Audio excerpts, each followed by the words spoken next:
Hi, this is Argonax, and we talk about things that don't matter. GTA 6 is coming soon, assuming it doesn't get delayed, right, Rockstar? And whenever it does drop, it is gonna change everything about the gaming industry, for better and for worse. And I think one of the things that GTA 6 is gonna do the most is it's going to set a lot of precedences. It's going to set new standards, new goalposts, and honestly shape the gaming world and regular media in ways that we cannot even begin to understand. I know to a lot of people, GTA 6 is just going to be another video game. And while technically they're not wrong, it is, at the end of the day, just a video game. GTA, Grand Theft Auto, is more than that. It's a flashpoint in culture. This one video game, this one piece of entertainment changes so much in the world. Just look at its predecessor, GTA 5. The amount of headlines, news, articles, talking points, commentaries, news reports, movies, games, so much changed when GTA 5 came out, and that was when GTA wasn't as big as it is now. And in my opinion, whenever GTA 6 comes out, regardless if it's going to be good or bad, that doesn't really matter. When it releases, it's going to change the landscape of gaming in ways that we cannot even begin to understand. But I'm going to try my best to talk about the things that we can expect GTA 6 to impact in the future. I doubt for the next 10 years there's ever going to be a game as anticipated as GTA 6. And this is coming from a Half-Life fanboy, okay? I know that in the grand scheme of things, Half-Life doesn't even come close to comparing to the absolute titan that is GTA 6. So join me, Internet Wanderer, as we try to discuss what we can expect in the future whenever this colossal titan of a game drops in 2025, assuming it didn't get delayed. Hey there, Internet Wanderer, my name is Argonax. In this channel, we make video reviews, essays, commentaries, and shorts. I hope you enjoy my stuff enough to do the YouTube things listed here, especially the liking and subscribing part, and special shout out to all the channel members who help keep the channel going. Their contributions mean a lot to me, and their support is extremely appreciated. But let's not dwell on this for too long. Let's get back to the topic at hand.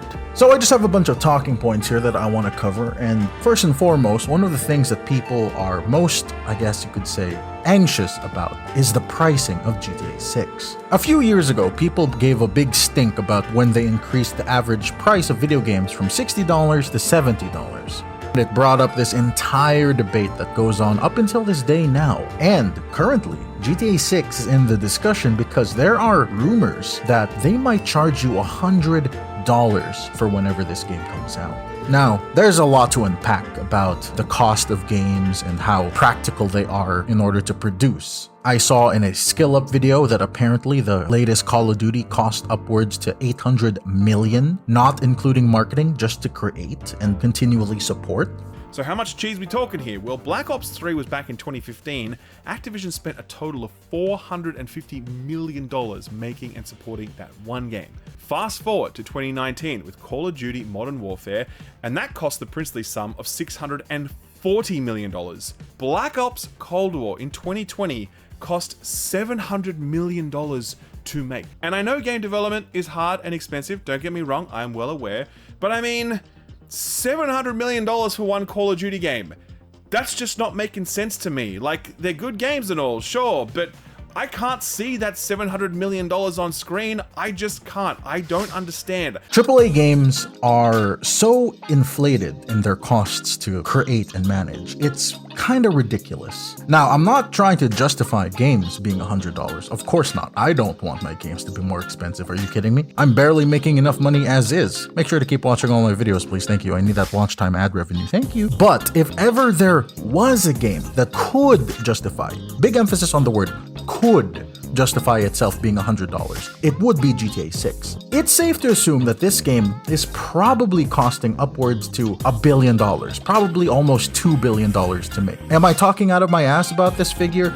Maybe. But if Call of Duty cost $800 million to create, not counting marketing, one can only imagine Grand Theft Auto.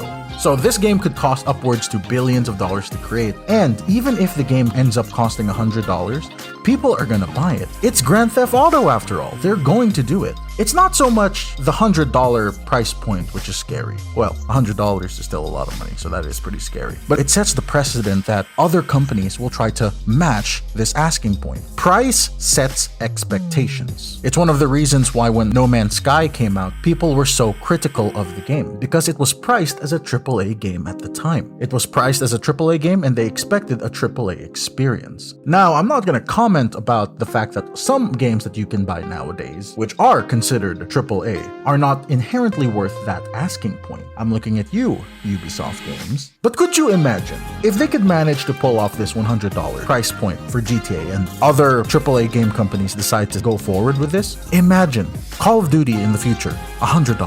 FIFA, $100. That is not healthy. There was an actual science behind this price point. The human mind perceives $100 as a luxury item. It's the whole thing about why stores will price things like $9.99. It's a whole psychology. So the moment that you hit $100, that suddenly becomes a high luxury item for a lot of people. The worldwide economy is scary right now, and people are having less and less money. Will they end up buying GTA 6? Sure, probably. It's a huge game. But then what about games in the future?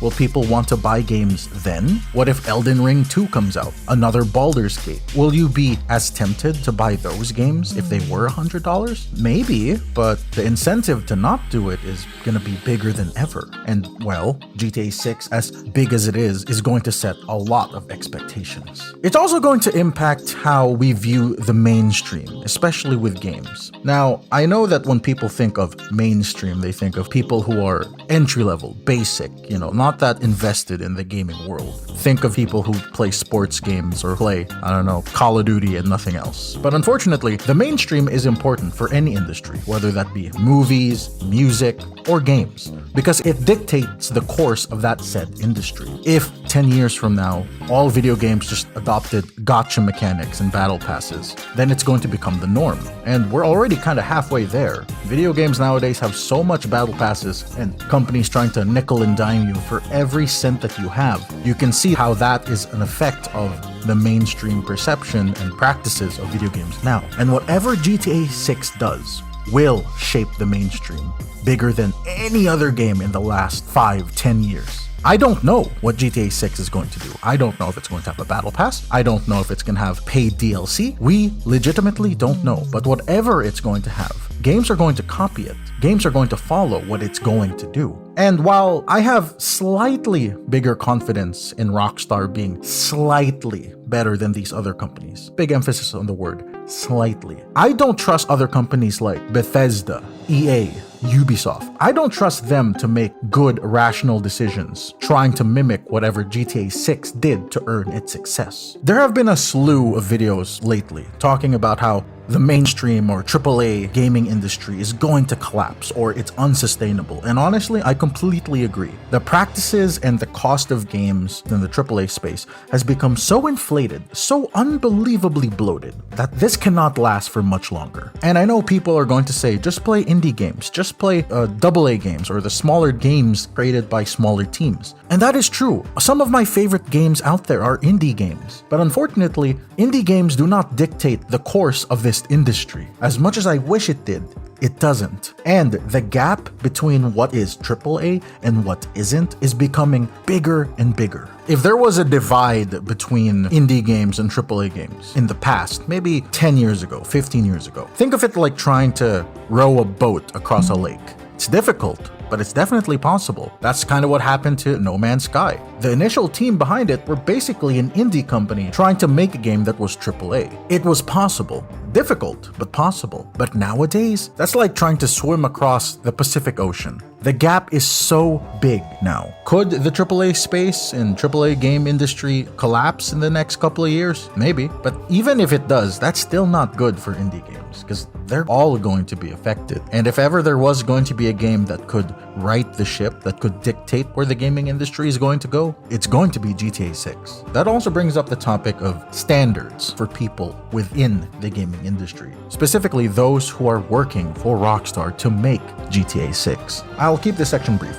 Rockstar has been accused in the past of having very bad and unsustainable work conditions for its employees and workers. It happened with GTA, it happened with GTA 4, 5, Red Dead Redemption. There is a normalization of crunch culture within Rockstar. And sure, they've tried to remedy it in the past, but I assure you it is still happening there now. People have lost blood, sweat, tears, social lives, marriages, birth of their kids, and in the worst cases, their own lives due to the overwhelming stress and work conditions placed upon these developers. When these companies need you to work that mandatory overtime because they really need to program the snow in Red Dead Redemption 2 to look 2% better than it did the week prior, or, even worse, programming Nicki Minaj into Call of Duty or something like that. People are legitimately having their lives ruined for their job to do things that ultimately do not matter. Do you really need the eyelashes of your character to be Ultra 4K resolution?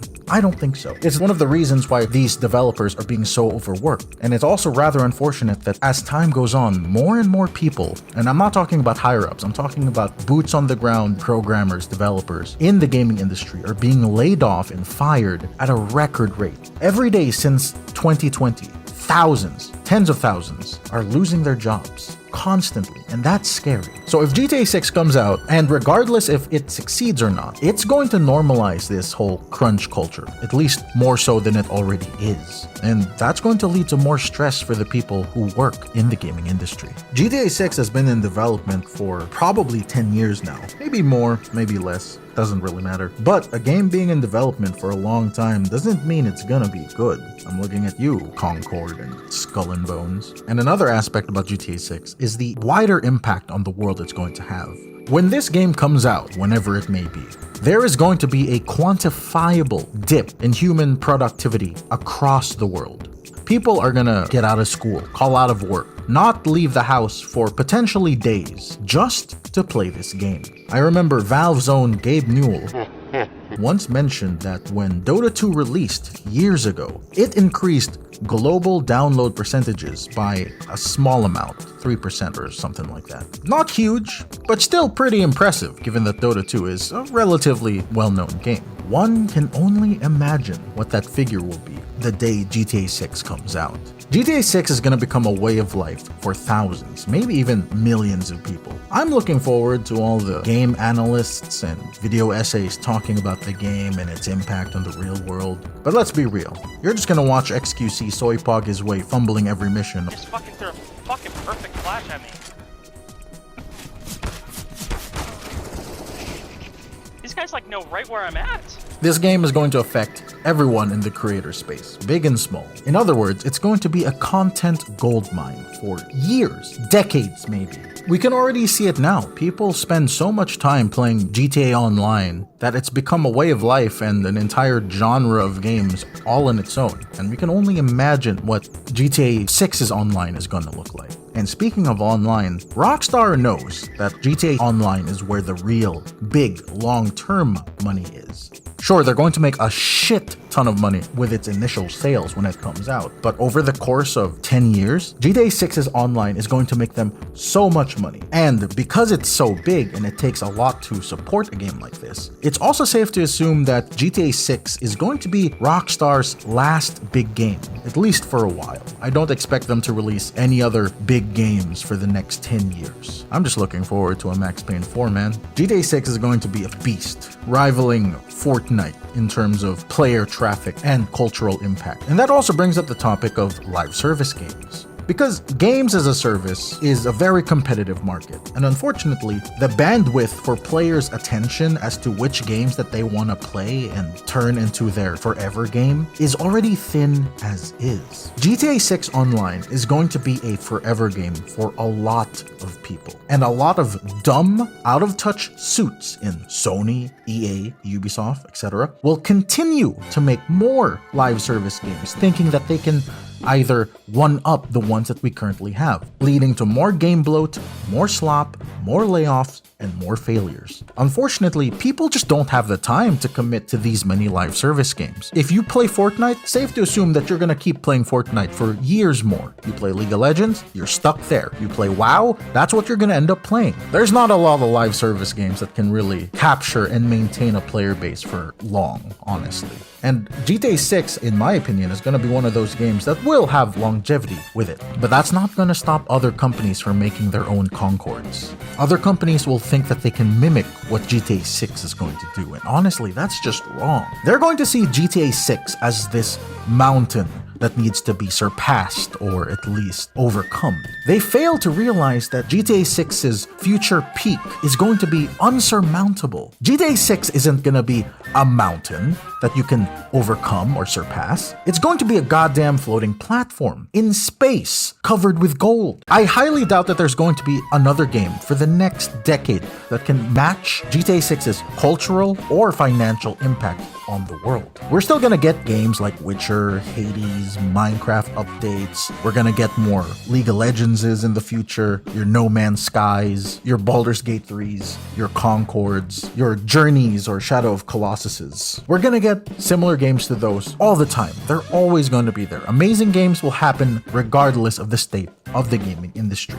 But in terms of getting a new game that can rival GTA 6, I kid you not, it's going to be decades since that happens. Again, this is coming from a Half-Life 3 fanboy. I know that nothing will compare to GTA 6. I have an analogy here of games and food that I just want to add into the video. Imagine if Call of Duty is like McDonald's. A lot of people know what it is. It's not the best for you, but you can have it from time to time. Sports games like FIFA and NBA, those are like the Walmart great value food. They're pretty shitty, but for some reason people keep buying them. Indie games are like your local mom and pop's family-owned restaurants. They're very good, amazing, made with love. Half-Life 3 is like a fine summer wine that would be divine anytime. That also goes for like Baldur's Gate 3 and Witcher, I guess. Minecraft is like a healthy fruit that you should eat because it's good for you. I don't think anyone would ever complain about eating an apple or an orange. Fortnite is like soda. It's not perfect. It shouldn't become your main source of fluids. It's actually rather gross that there's people out there who cannot survive without drinking soda. But I like soda too, but not too much. This analogy is falling apart because I have never even played Fortnite. GTA 5, not 6. GTA 5 is like water because this shit is ubiquitous. It is known and played everywhere. And when GTA 6 comes out, that's gonna be like water 2. Do you know anybody who doesn't drink water? Probably watch some content creators who don't. This analogy has completely fallen apart because, well, GTA equals water makes it seem like GTA is a necessity in which you cannot live without, which it is not. Oh yeah, League of Legends is like Prime and Lunch League, I guess. GTA has also always been political, or at the very least, a satire of the political landscape of the time period of each game. It likes to poke and make fun of whatever current hot thing or topic is going on at the world at the time. Happened with GTA 4 and 5. And safe to say, GTA 6 is going to have a lot to say about the 2020s. Another topic that I just want to talk about is AI in video games. GTA 6 is going to be a flashpoint for AI because I don't know what the stance ROCKSTAR has on AI, but whatever they do will act as the statement and standard for games to come after it. Because if they use it, then other companies will feel like they can freely use it as well. And that also means they can use it and abuse it. That means writers, programmers, actors, etc. will be in jeopardy. Because why pay them a lot of money when you can just have AI do it for you? It's rather unfortunate that AI can be used to replace the talented people. If only AI could also be used to replace the useless CEOs and out-of-touch suits and bureaucrats in these stupid companies.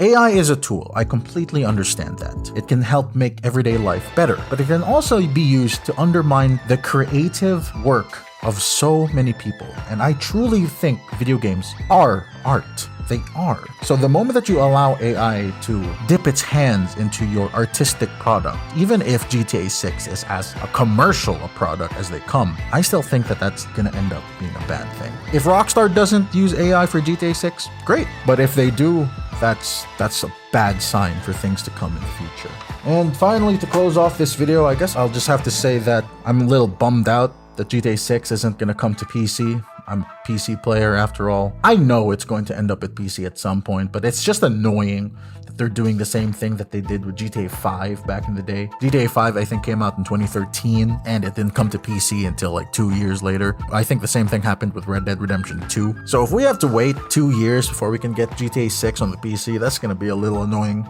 I'm not gonna buy a console just to play this, probably, but still, it sucks. And speaking of consoles, I also think that GTA 6 is going to serve as a herald of a new console generation. Because when GTA 5 came out, it came out in 2013. That was like the last few years of the PlayStation 3 era of consoles. Because then a few years later, PS4 came out, and then GTA 5 appeared on the PS4 in the next generation update, blah, blah, blah. It has been, what, 6 years now? 6 or 5 years since the PlayStation 5 era of consoles came out, which is wild to me because it feels like this console generation didn't really do much. Again, coming from a PC guy, but it doesn't feel like there was much impact within this console generation. Anyway, if GTA 5 does come out in 2025, assuming no delays, it's safe to assume that Rockstar probably got some inside information from Xbox or PlayStation that, yeah, we'll allow you to make the game for this console, but we also want to make sure that you're ready for the next console generation, because that's what they did with GTA 5. That's also probably gonna be when GTA 6 comes to PC,